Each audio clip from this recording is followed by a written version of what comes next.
กับสบายดีพี่น้องกับสบายดีสุขคนสมองสวรสบายดียามเสาร์พี่น้องจ้ะ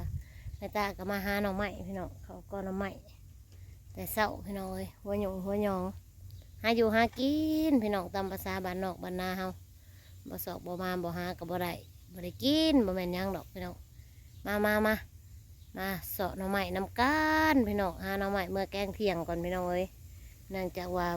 ฝนตกเนาะเขาก็ได้สอกได้หาอีก2-3 มื้อเนี่ยแม่ตาสิพาพี่น้องไปเก็บเห็ดบดพี่น้องกระตุนเห็ดบดแม่ตาเห็นไว้แล้ว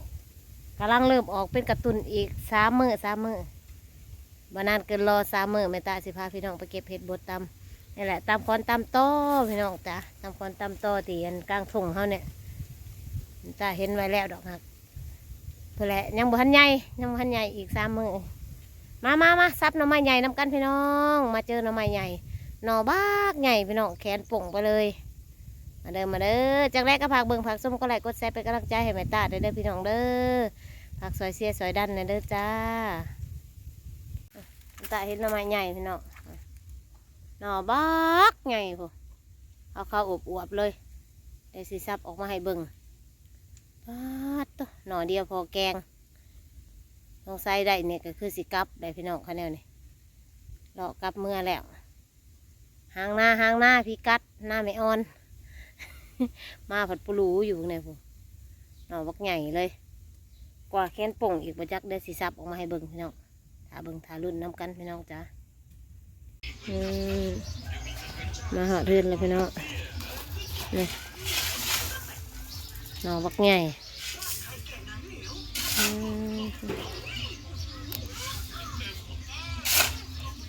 กว่าแขนกับแขนโป่งใหญ่หน่อเดียวจนจากโคแกงหน่อไม้เขากันอันนี้หน่อไม้บง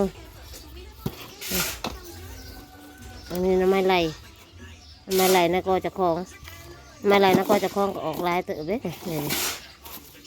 ลายอันเติบหน่อไม้บงทั้งไหลพอแกงมาเนี่ยอาหารเที่ยงแกงหน่อไม้ซุ่มกันมากินน้ำกันเลยพี่น้องเด้อกินแกงหน่อไม้ตอนเที่ยงน้ำกันเด้อ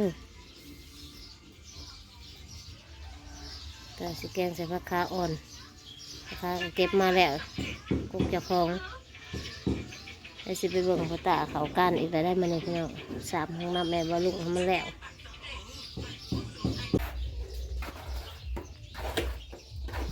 ตาเขากั้นมันนี่สิแล้วหรือยังไง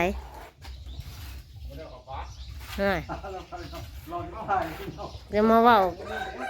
าไปตาสิบ่ได้ขาแรงแท้นอลุงขั้นแบบนี้ป้ากับบ่จ่ายบ่กินบ่ได้ใส่บ่จ่ายสามด้วยว่ะไปไม่ได้เป็นสามมิดลุงไม่ได้ยินหรอกหมออยากให้เห็ดฮะไหนหมอเด้บ่กินบ่ใส่บ่จ่ายแล้วก็บ่แล้วงานดีอย่างเงี้ยจะงานมากเพราะว่าโอ้ยลุงลงน้ำจะหัวนี่มาสั่นต้องมองผีโลดอะไรบทท่านเนี่ยมันเนินโพซ้ำใช้ค่าอะไรลงแหงน้ำจะคาอะไรลงแหงแม่นบ่พอมันเนินน่ะมันบ่ขาวร่องมาจ้ะมันโลกปองอยู่นี่นี่ลงไปคอยทอดกระปูแล้วเอาย่างท้องได้ปะจ๊ะลงตัวเดียวนี่นะเนี่ยลงตัวเดียวนี่ละมันออกอย่างนี้ตัวเดียวนี่ตัวอื่นก็ไม่ได้หัวตัวเดียวน้ำใช้คาลงแห้งได้ตัวน่ะพ่อ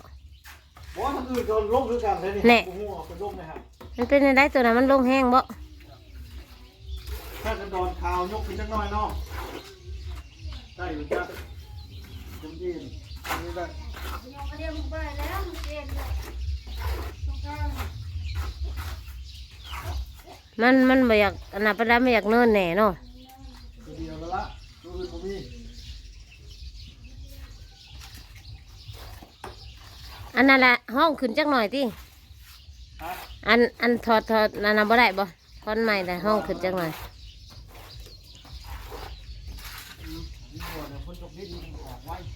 มาตัวไปว่าไปสิไปนั่งห้องน้ำมันพ้นตกอยู่มันก็บ่อยากนั่งแล้วเว้ยเริ่มฮิตบ่เข่าบ่จักก็เลยก่อยกับเราลุกๆเอามาบ่ ห้องน้ำมันหัวได้มันวะ มันเสียสร้างเด้อขนาดน่ะสร้างบ่มาตรฐานอะไรวะ มันด่วนผมมาท่านไหนเฮ็ด เนี่ยโทรศัพท์ทำได้ไหมนะ แล้วว่าสวนก็คือบ่เลยยังสิลงไปเผาสวนอยู่ โอ้ย เสียมาจะได้สามเดือน ซื้อกระดาษเชี่ยวว่า มันคือผู้ชายเพื่อนลุงหัน ฮะ ซื้อกระดาษเชี่ยวมาใส่บนหื้อชวนก็ปฏิวัติ ไป ไป ดึ ได้ งสายฉากกระเจ้า เปิดลงพายแล้วแหละ ยามจะลงหายลงหน้าแล้วก็จะไปปลูกอะไรอะไรปูเบิ้งก็ขึ้นน้ำแต่ว่าปูน ปลูกไซเดินน่ะเด้ ใช้ฉากเขาเลยอยู่ ต่อไซเดินเลยแหละฮะเอาหมกถั่วน่ะลงถั่วข้างกับบักแตง น้ำไปอยู่นี่แต่บุญยังตายได้โศกว่ะไม่ได้สอนไม่ได้โอ้มันก็นอนรับคือ คอยเบิด2 สอบเลย มันมีเบอร์มัน เดียวมันจบแล้วเดียวเลยเอาหน้าแข่งกันเลยปันเราที่ทำเพราะแต่เจ้าเอ็ดตัวนี้ได้คือปันเต็มเดียวเลยนี่วะ โอ้ทั้งนอกวันหลายกว่าทั้งในเด้อ แมนบ่ เอ้ย คอยว่าทั้งนอกง่ายกว่าทั้งใน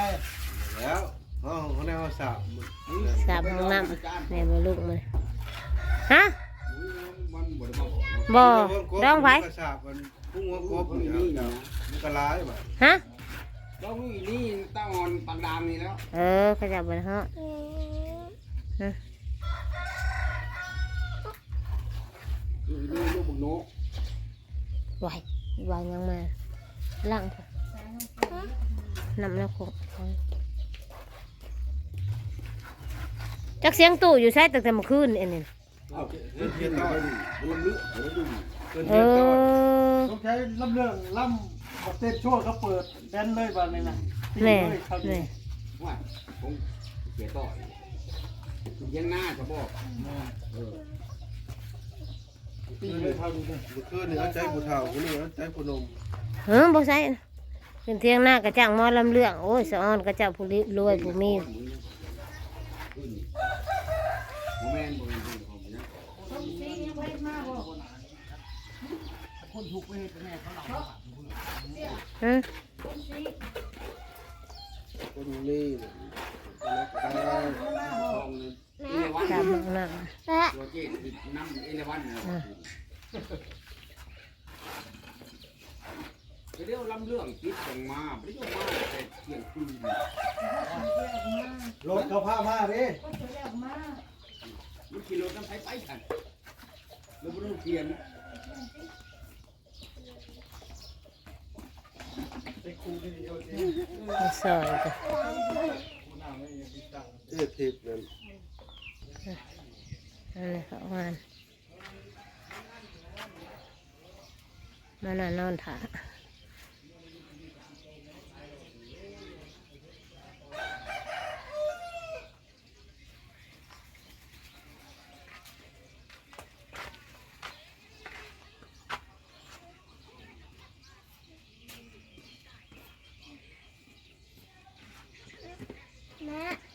จับแม่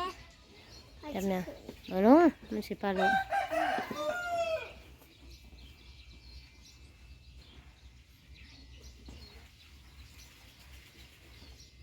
มันออกเยอะอย่าไปไกลเลยผมสิปิ้วใช่นะข้างหน้าพากันแกะเงี้ยวแกะแกะแกะแกะแกะใส่กระสอบรถบัดแล้วเอาไปทิ่มตากใส่กับกระสอบมันจะสบายเงี้ยวมันอันนั้นมันหาวเลย แม่เจ้าสิแกะ ตากทั้งกระสอบมันก็ผุอยู่หรอก เจ้าสิแกะอันยังอยู่ แกะหยัดมอน มอน สองสาวหยัดมอน แกะเงี้ยวหยัดมอน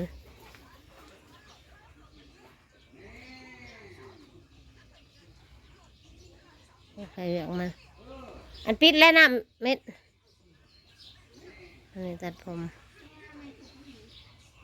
ฮะไม่ถูกบ่เอาแหนเอาแล้วโหเออโตกมาหาไม้ถูกให้แม่แน่ไว้ เหยียบเอาไปแล้ว อ๋อ มาเหยียบบังเลย ลูกสาวสั่งคักเลยตีนเหยียบเอาก็แล้วอ่ะฉัน สีดาได้ โมเมนต์มักซิด้าเด้อสิตีนถืบมาเด้อเนี่ยบอกจริงน้องเอ้ยเพิ่นวาสนาคนเก่งก็ถือบักนิ้วให้พวกน่ะสมบักนิ้ว มดกระสอบจะยาเด้อแม่บ่ได้น้องเอ้ยกินทานถึงจังหวัดนี้ ย่างเขาเหยียบก็ได้เลยมันบริญญาเขาบอกบริญญาแต่เหยียบไม่ได้ที่เจ้าขึ้นมาเหยียบอะไร อยู่น้ำมันหนังถาตัดผมคิวที่สองคิวที่สองกำลังสิเขามาเลย2-3 หัวตัดไปเรื่อยๆ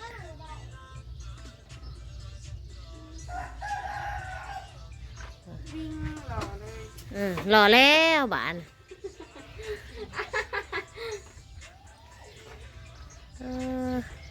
ผมมองงามได้ทรงผมอะหัวมองก็งามอ่ะ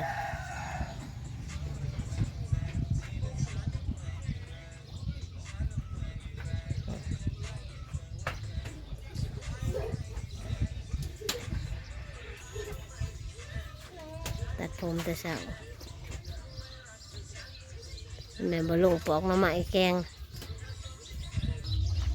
ไปยุบเอามาจะกำหนึ่งพอเลยเนาะ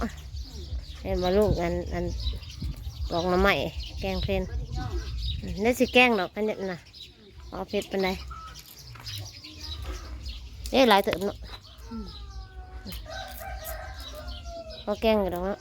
โอ้ยยังหยอดหนึ่งนี่ นี่ยังไงก็จะดอกพอดีแกงแซ่บเอาหมักอื้อใส่จังหน่อยบ่ กันคงนะเพิ่งเอาไปแก้เลยได้เห็ดนี่ยังไม่สิเน่าซื่อ ใส่หมักอื้อจังหน่อยพักค้าคอยก็เก็บมาเลยค้าก็สั่นไม่ต้องใส่ร้ายมันใส่ร้ายมันก็คิ้วใส่พอดีแซ่บหอมเตรียมสิแกงเพลนมาเด้อพะยากมาจวดนำกันแกงหน่อไม้ไหลประทะหน่อไม้บงกับหน่อไม้ไผ่ป่าแซ่บคนหาน่ะอยู่พี่คนนั้นแกงน่ะอยู่พี่ว่าเพิ่นว่างแน่